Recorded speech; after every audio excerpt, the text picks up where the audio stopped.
Okay, so here we are in my backyard, the most back part of my yard across the stream, with the little bridge we went over before, and it's in between this road. There's a blacktop road back there and some people's homes that live behind me, my neighbors. So it's between that and where my house is. I have my driveway is off of another road that we're going to go down and check out another site at later.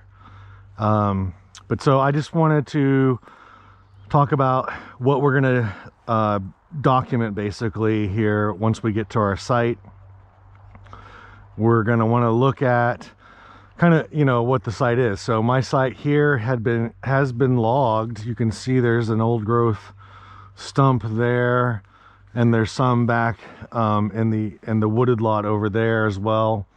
But it also has these legacy trees that were left behind, which is awesome, that are basically Douglas fir and some hemlock and cedar that are, approximately 80, 90 years old, maybe even reaching 100. But this has obviously been developed some. It's been logged. There are no houses back here. This is an old goat barn that I had. I had goats. Unfortunately, they were killed by a black bear. But I also have this wonderful infestation of archangel, which I created. It's a long story. It's really a huge thorn in my side and hard to get rid of. So don't ever plant this. It's kind of pretty, but it takes over, especially wooded areas. And it's definitely doing that to mine. That's invasives class. But anyhow, back to what we're looking at here. So what you're going to want to do is find your spot, take a picture of the site that's representative of the site, and then also write down kind of a site description. You're also going to want to look at slope and aspect. And so I'm currently facing basically east right now. The sun, if it were out, would be setting. Oh, there's some breaks over there in that direction. And so I have kind of a northeast sloping terrain here that I don't have a clinometer, and I'm sure you guys don't either, but if you do, you can shoot it if you wanted. I'm gonna, I've done enough work in the woods, I can kind of estimate things pretty good in my head, ocular estimates, and I would say this is probably around 10 degree slope, maybe 15 at some at most, but around 10 degrees. So you're going to want to mark that. All this stuff will be, in the instructions as well, but I thought I'd just talk about it. It might help some of those who are more visual learners.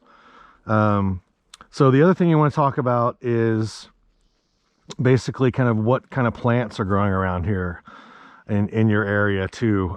It might just be lawn. It might just be grass for most of you, and that's fine. Just record that. But, obviously I have Douglas fir and cedar. This is Indian plum behind me. I have a rhododendron over there. That's beautiful crimson red. I have some big leaf maple. There's definitely vine maple right over there. Then I have some of these plants that I've planted, and then of course this awful archangel. And then there's some grasses in here as well. And then once we get down to that, the next layer or kind of this scale that we're looking at here, we're going to start looking at the O horizon really. And so, you can look at the surface before you start digging your hole. And my hole is going to be in this area here. You want to move, kind of any big twigs or sticks out of your way if they are. But also you can look at what the surface is telling you here about the O horizon. So we've got litter from conifer, obviously these twigs and things are distinguishable, cones, big leaf maple leaves. We have some cedar, you know, leaf drop here and things like that. And so all this stuff is pretty distinguishable. You've got a lot of needles here on top, and so this is what we would be considering kind of the O horizon right here. And so you'd want to, you can kind of scratch the surface typically. Sometimes the O horizon's pretty deep. In this soil, it's not going to be very deep. You can, once you start kind of scraping around, if you're in this type of soil, you can kind of feel, you start to get to, you know, something that's not distinguishable, you know, kind of as O horizon, because the organisms are down there breaking all this stuff up. This stuff that's, you know, getting into the A horizon, basically kind of that position between the A horizon and the O horizon, and you're getting into non-distinguishable, you know, you can kind of see there's a little pine needle there, but that's where you're kind of transitioning basically from the O horizon, which is this material here, into the A horizon there. And so you want to look at that and kind of document, you know, we've got moss and dug fir cones, you know, etc. And then basically, you know, kind of take a picture. I like to take a picture of kind of where I started digging my hole as well. That way I can kind of remember what the surface O horizon was like. And then basically, yeah, we start digging. Again, we're only going to go 12 inches deep. And so, you know, let's start digging the hole here. Okay, so we've recorded our site here, taking a picture, and now we're gonna attempt to dig a hole 12 inches deep. And what we're gonna try and do is get the you know, get most of it out with the first shovel scoop. That's not always going to be possible because of rocks and certain things like that, so it may take a couple, but typically, especially in lawns or grass areas, you can just push the shovel in, and it goes in pretty easy, and you can get a nice sample out of that. That's kind of the top, usually O horizon and A horizon, maybe a little bit of B horizon as well, before you have to kind of keep scooping. So I'm going to try it here. I don't think it's going to work very well because this type of soil that's here is an alderwood or an Everett type series, which means it has a lot of glacial outwash, which are large rounded rocks that were left here by the glaciers. So I'm probably it's gonna take me a little while to pull out this top A horizon and a little bit of the B, but I'll give it a shot here and we'll see what happens. So here we go.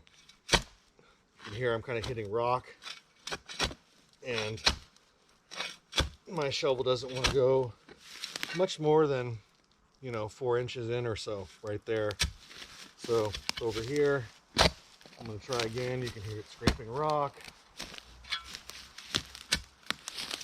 Then I go around, and so you're just going to kind of want to make a 1 foot wide hole as well. But you can hear I keep hitting rock. I can only get about 4 inches down, and boom, I'm hitting rock.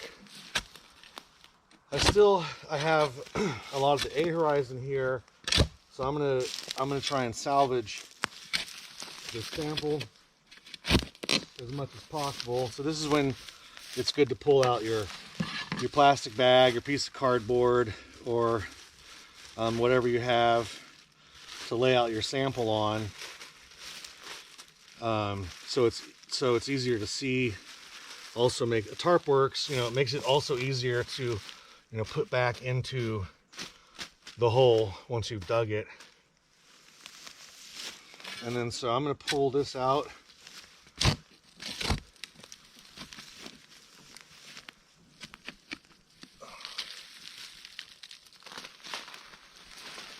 Kind of pop it down. See how it came apart really easily? You're probably not going to see that in grassier soils or soils that have, you know, more weathering, that are more clay.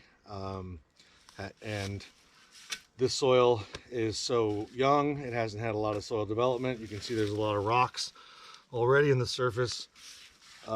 This also could be from maybe previous development in this area as well. So, but I'm going to continue to dig this hole, kind of lay out the horizons as I get to them along this bag here, so you can see them. This is O horizon. So here we got O horizon. Then we hit, you know, gravel pretty much next. And then this actually here, you can see where all these roots are. So this is what the A horizon basically is in this soil here. It's very compacted, and it's got structure. You can tell it's still got quite a bit of small gravel in it and things like that. But when you touch it, when you break it apart, you can see that it's got this kind of blocky or granular structure. Not quite blocky yet, it's more granular. It breaks up easy in your fingers. But this is the A horizon where most of the action's going on. You've got your roots and all these roots in here. There's a new root, and all the organisms are in there. Basically, you've got all this rhizosphere in here. And like we're learning these days that, you know, these roots, the exudates that the roots are putting out, and the relationship they have with mycorrhizae, and how mycorrhizae actually are helping to form actual structures in soils. And so this is kind of that A horizon. I don't know how deep it is yet because my hole's a mess because everything caved back in. But then, so that's kind of this upper part here that I'm laying out, and then below that it gets a lot more rocky, and then you see how this way more granular, and it just doesn't stick together much, you know. Like start to like put it in my palm, it starts to kind of form a weak ball, but not much. And I wouldn't imagine, you know, if I tried to you know, if I sieve this down to the below 2 millimeter fraction to get down to the soil particles, whether, you know, what kind of ribbon this would make. It probably wouldn't make a very strong ribbon at all. It probably doesn't have a lot of clay in it. So that's pretty much kind of what I got out of this first scoop. You know, look, there's pretty decent size rock that are obviously water weathered because they're round. So I'm gonna dig this hole a little bit deeper. Give me a few minutes, and then we'll see what I've laid out for other horizons.